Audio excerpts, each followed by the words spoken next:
नमस्कार बच्चों, मैं राधा चौहान हिंदी की कक्षा 7 में आपका स्वागत करती हूँ।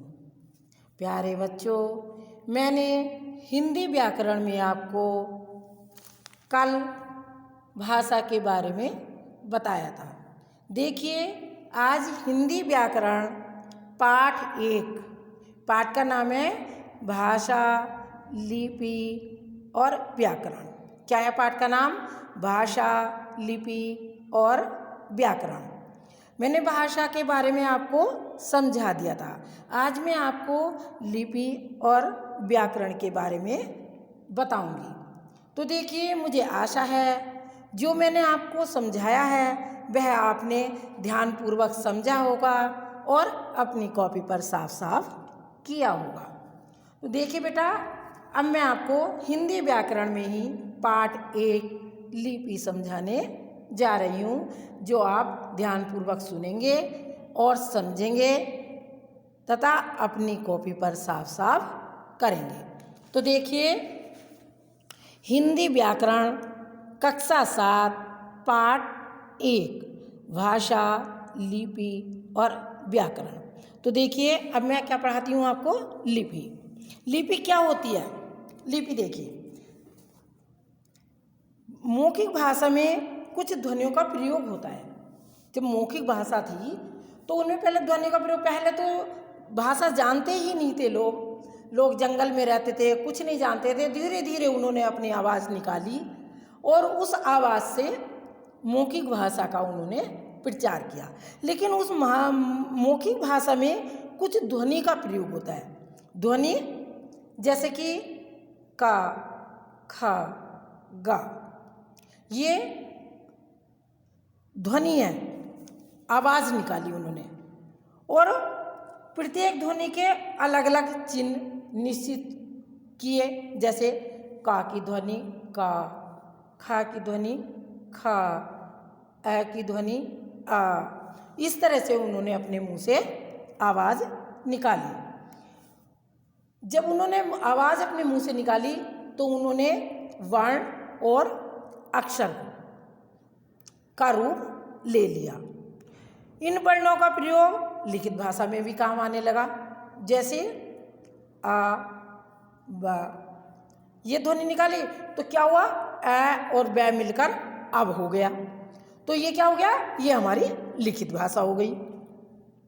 इसी प्रकार से चिन्हों को जब हम लिखित रूप में प्रयोग करने लगे, फिर उसी से हमारी लिपि बनी।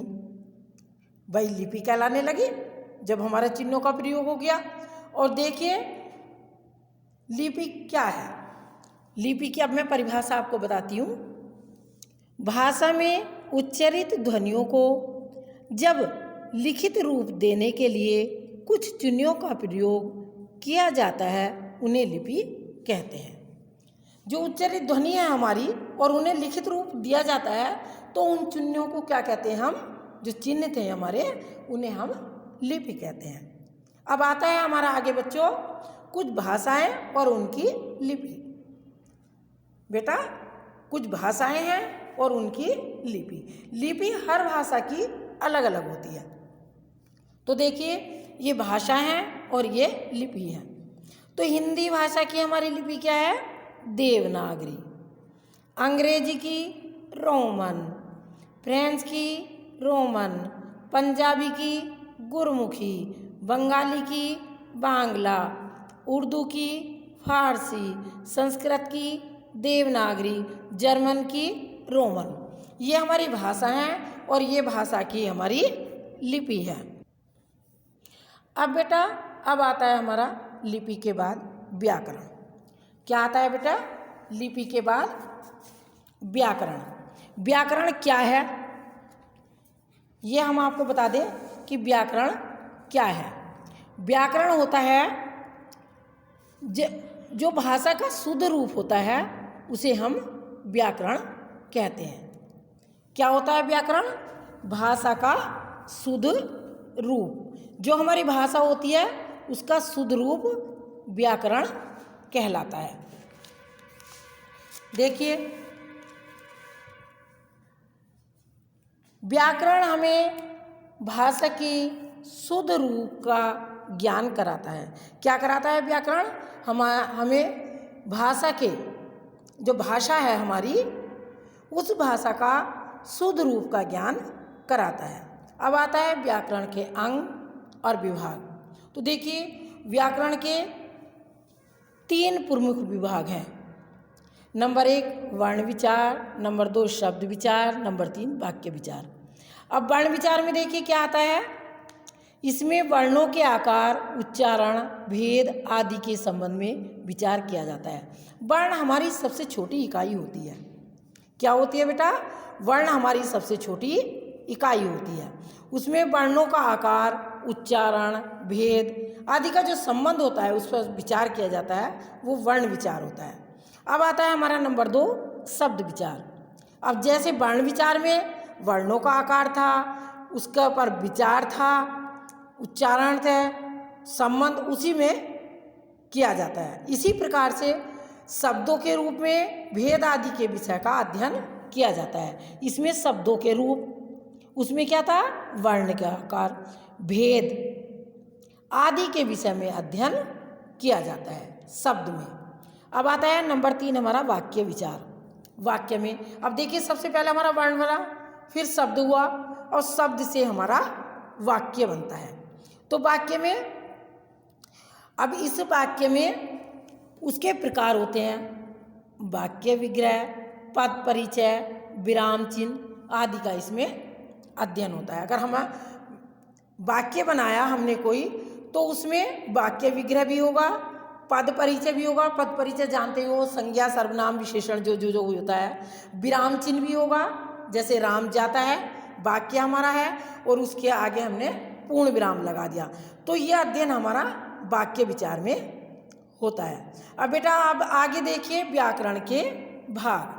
अब व्याकरण के भाग वही हैं, वर्ण विचार, शब्द विचार, वाक्य विचार। परंतु अब वर्ण विचार में हमारा क्या आता है? वर्ण विचार में वहाँ तो दे रखा था कि वर्णों के आकार, उच्चारण, भेद आदि का संबंध। अब देखिए वर्ण में स्वर और व्यंजन। स्वर हमें पता ही है, हमारे 11 स्वर होते हैं, 33 व्यंजन होते हैं। ए आ ई यू ये स्वर होते हैं, क ख ग वाले व्यंजन होते हैं। तो ये हमारे वर्ण विचार में आते हैं, स्वर और व्यंजन। अब है हमारा शब्द विचार। शब्द विचार में शब्द को विभाजित किया गया है। उसमें क्या है? रचना के आधार पर, उत्पत्ति के आधार पर, अर्थ के आधार पर, रूपांतर के आधार पर। इसमें भी जो इनके भाग दिए गए हैं, अंग दिए गए हैं, इनको भी भाग बांटा गया है। रचना के आधार पर भी बांट दिया गया है, उत्पत्ति के आधार पर भी बांट दिया गया है, अर्थ के आधार पर भी बांट दिया गया है, और रूपांतर के आधार पर भी इसको बांट दिया गया है। अब आता है वाक्य विचार। अब देखिए वाक्य विचार रचना के आधार पर और अर्थ के आधार पर। इसमें भी रचना के आधार पर भी हमें 8 वाक्यों में बांटा गया है, अर्थ के भी आधार पर भी बांटा गया है। तीन वाक्य में 3 भाग किए गए हैं इसके। तो बेटा इनको आगे चलकर भी इनके भाग किए गए हैं। तो ये मैंने आपको भाषा, लिपि और व्याकरण ये समझा दिया है। बेटे आप अपनी कॉपी पर साफ साफ लिखेंगे, याद भी करेंगे, और बेटा जब मैं वीडियो डालती हूँ तो आप इसको अच्छी तरह से ध्यान से देखा करें। धन्यवाद।